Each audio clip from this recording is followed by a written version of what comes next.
கோவைக்கு பிரதமர் நரேந்திர மோடி வருகை தரவுள்ள நிலையில் விவசாயிகளின் சில கோரிக்கைகளை நிறைவேற்ற வேண்டுமென கடிதம் எழுதியுள்ளார் தமிழ்நாடு முதலமைச்சர் மு.க.ஸ்டாலின். இந்நிலையில்தான் பாஜக முன்னாள் மாநில தலைவர் அண்ணாமலை நிர்வாக திறனற்ற திமுக அரசுக்கு சரமாரியாக கேள்வியை எழுப்பியுள்ளார். தென்னிந்திய இயற்கை வேளாண் கூட்டமைப்பு சார்பில் இயற்கை விவசாயம், அதற்கான தொழில்நுட்பம் குறித்து வலியுறுத்தி விவசாய மாநாடு கோவை கொடிசியா வளாகத்தில் நாளை நடைபெறவுள்ளது. மொத்தம் 3 நாட்கள் இந்த மாநாடு நடைபெறவுள்ளது. இதில் கலந்து கொள்ளவும் மாநாட்டை துவக்கி வைக்கவும் பிரதமர் நரேந்திர மோடி டெல்லியிலிருந்து கோவை வரவுள்ளார். இதற்கான பணிகள் மும்முரமாக நடந்து வரும் நிலையில் முதல்வர் ஸ்டாலின் கடிதம் எழுதியுள்ளார். அதில் தமிழ்நாட்டில் குறிப்பாக டெல்டா மாவட்டங்களில் இந்த ஆண்டு கரீப் பருவ கொள்முதல் இன்றளவும் நடந்து கொண்டிருக்கும் நிலையில் 16-11-2025 முதல் வடகிழக்கு பருவமழை மீண்டும் தீவிரமடையும் என வானிலை ஆய்வு மையம் எச்சரிக்கை விடுத்துள்ளது.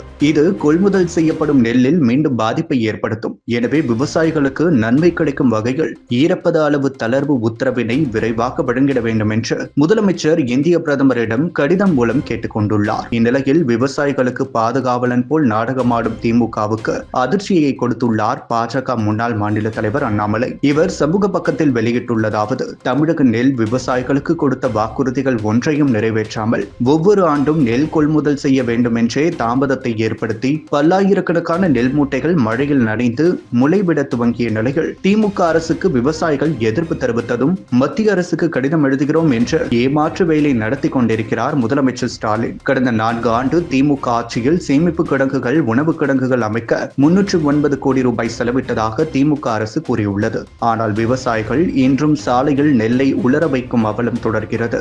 எங்கே சென்றது இந்த 309 கோடி நிதி? நெல் கொள்முதல் வாகனங்களுக்கு கொடுக்கப்பட வேண்டிய போக்குவரத்து நிதிகள் அமைச்சர் சக்கரபாணியின் துறையான உணவுப் பொருள் வழங்கல் துறையில் 160 கோடி ரூபாய் ஊழல் நடைபெற்றிருந்ததை குறித்து சமீபத்தில் கூறியிருந்தோம். இதன் காரணமாக நெல் கொள்முதலில் ஏற்பட்ட 30 முதல் 40 நாட்கள் தாமதத்திற்கு திமுக அரசே முழு பொறுப்பு. கடந்த 1 மாதமாக நெல் கொள்முதல் தாமதத்தை குறித்து விவசாயிகள் பலமுறை கோரிக்கை வைத்தும் தஞ்சாவூரில் திமுக அமைச்சர் சக்கரபாணியிடம் விவசாயிகள் நேரடியாக வாக்குவாதம் செய்தும் அது குறித்து எந்த நடவடிக்கையும் எடுக்காமல் பொழுதுபோக்கிவிட்டு யாரை ஏமாற்ற இந்த கடித நாடகம்? திமுக அரசின் ஊழலாலும் தவறுகளாலும் தமிழக நெல் விவசாயிகள் துன்பப்பட வேண்டுமா? ஒவ்வொரு ஆண்டும் நெல் மூட்டைகளை மழையில் நனையாமல் பாதுகாக்கவும், உலர வைக்கவும் கிடங்குகள் இல்லாமல் அவதிப்படும் விவசாயிகளுக்கு நிரந்தர தீர்வு பாதுகாப்பான கிடங்குகள் மட்டுமே தவிர திமுகவின் கடிதம் நாடகம் அல்ல. தமிழக விவசாயிகளை தொடர்ந்து ஏமாற்றிக் கொண்டிருப்பதை எப்போதுதான் நிறுத்தும் இந்த கையாலாகாத திமுக அரசு என்ற கேள்வியை எழுப்பியுள்ளார்.